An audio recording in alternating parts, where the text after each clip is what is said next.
in front of me on the queue. I'm happy to go first, but that's outside normal protocol. Your name was up first. All right. Thank you.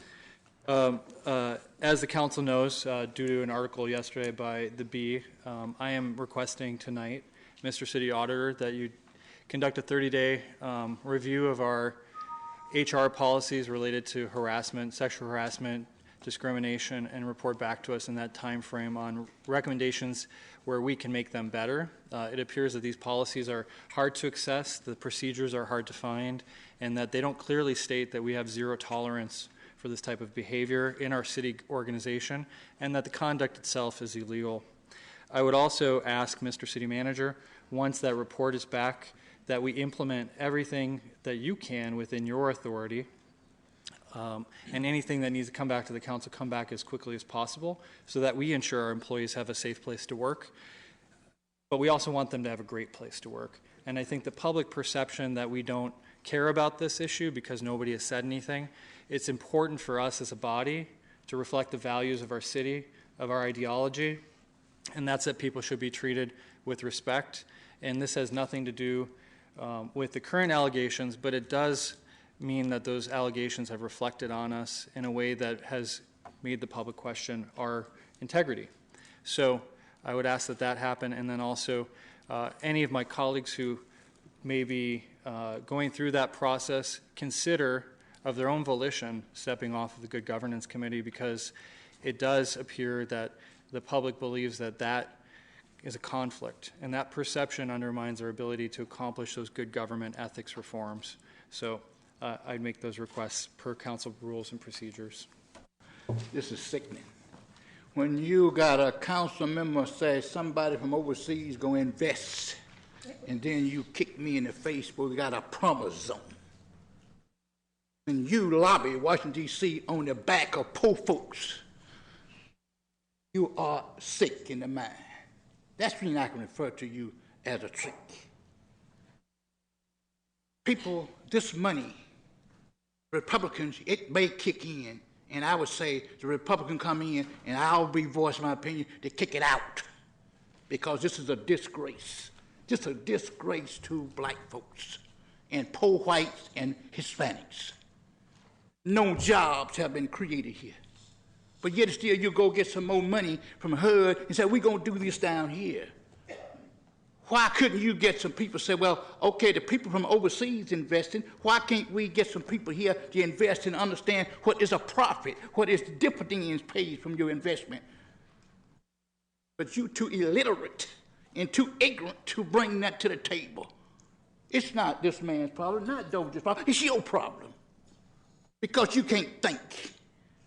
Not all of you, it's on the percentage of you. What coins left you, 5 up or 5 down. We know where the votes come, 1, 2, 3, 4, 5. We know where they come from. And that's what you based on. That's a whole house government. You got to change, people. It's gonna change. And we see some difference here that it's gonna change. Poor folks need jobs. They don't need no more handouts. Education. What did Rick do on the board? What did you do on the board, Jay? Nothing. Nothing was done on the board, people. Since 1963, I've been active in the United School District. You ain't done nothing to the board. You just sit there, and that's all. You ain't helped those kids. We ain't even got the school teachers. I got kids on honor roll. We need your final comment, Mr. Worthy. Wake up, people, to what's going on here in this little city.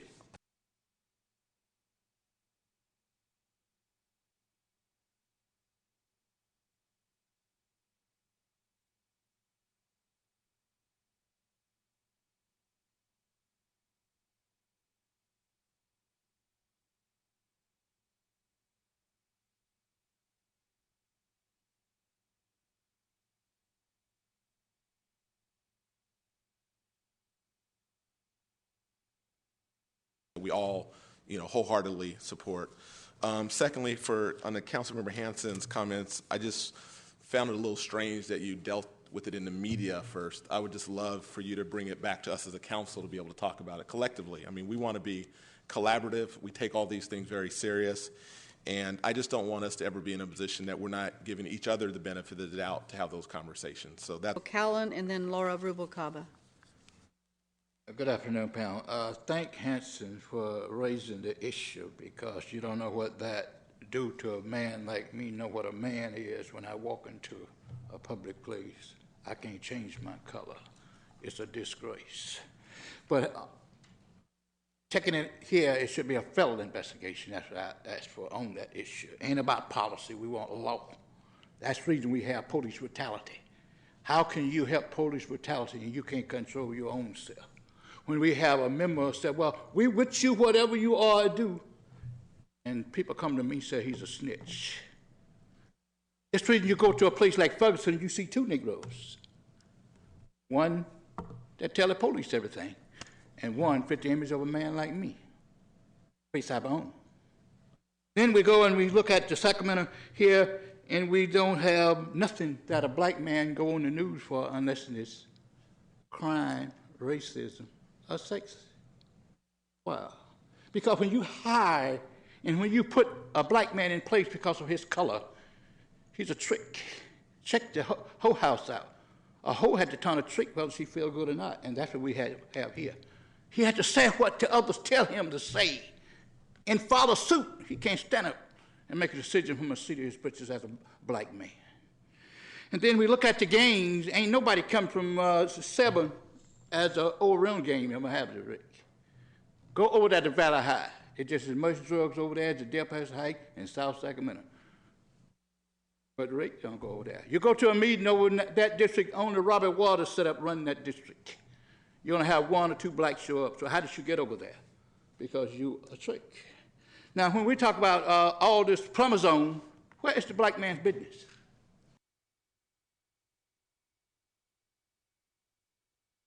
I built a business in this town, people, scratch, and highly respectful of building a business from scratch and support my family. Your last comment, Mr. Worthy. So wake up, people. Hansen, stay in there, and you guys support out there. We'll change it. Michael? Vice Mayor.